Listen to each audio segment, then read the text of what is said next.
what did Chief Executive Carrie Lam say about the city's electoral system reform? Well, Carrie Lam held a press conference saying the Hong Kong SAR government will spare no effort in continuing to explain this electoral reform to the public about the necessity and urgency of improving the electoral system as well as the solid constitutional basis of the decision. She believes that after plugging the loophole of the election committee, Hong Kong can stay true to the original aspiration in implementing the principle of one country, two systems and get Hong Kong back on the right track. Well, take a listen. What did she say in the press conference? The central authorities take the initiatives from the national level to improve the system, aiming to ensure a number of objectives, having considered the actual situation. We all know what the actual situation is.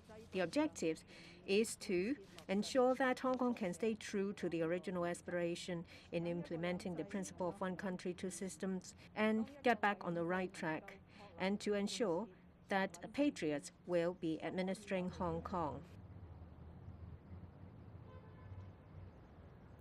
Carrie Lam also said the Hong Kong SAR government fully supports the fundamental principles adopted in the decision for guiding amendments to Annex 1 and Annex 2 of the Basic Law. While many people may have no idea what exactly is this Annex 1 and Annex 2 about, actually, Annex 1 is on method for the selection of the chief executive of the Hong Kong SAR, and Annex 2 is on method for the formation of the Legislative Council of the Hong Kong SAR and its voting procedures.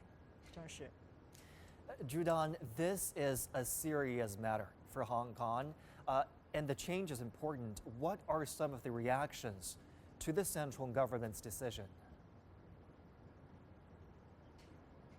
Well, for now, government officials, including Teresa Chen, the Secretary for Justice, Matthew Chen, Chief Secretary for Administration, and also other officials and residents, all released a statement expressing support for the decision. Teresa Chen said over the past few years, there have been people spreading anti-China sentiments to disrupt Hong Kong and advocating openly for Hong Kong independence.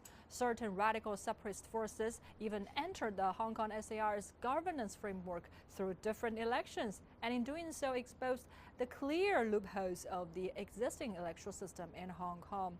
According to the decision passed by the National People's Congress, the changes of electoral system, including, first of all, the election committee will be expanded to add 300 people who will become a fifth sector of the expanded 1,500 member body. Earlier, I talked to Maria Tam, Deputy Director of the Basic Law.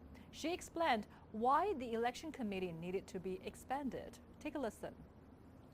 A reason behind it is firstly because we have to move with the times. The original arrangement cannot accommodate new industries, digital age developments, and also China's very fast-moving development in the 5G world. That's one thing we have to catch up, and we need members of the election committee who understand the importance and the mechanism and the nuances of those new developments for the selection of the chief executive. The other thing is that since the 13th five-year plan, Hong Kong actually sees the picture of how China is going to move. But we were not able to really go into the Bay Area and work with all the Bay Area economic activities that will enable us to use our skill as a capitalistic sort of market-orientated team, so that we can actually have the synergy I was talking about. So if you got an expanded election committee, you will be able to add members who knows what's going on in China and the significance of, for example, the 14th five-year plan and how Hong Kong can make use of our skills and talents to work together with them.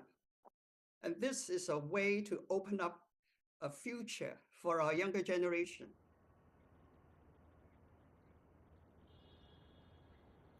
That's Maria Tam, Deputy Director of the Hong Kong's Basic Law. She explained why there is an expansion of the election committee.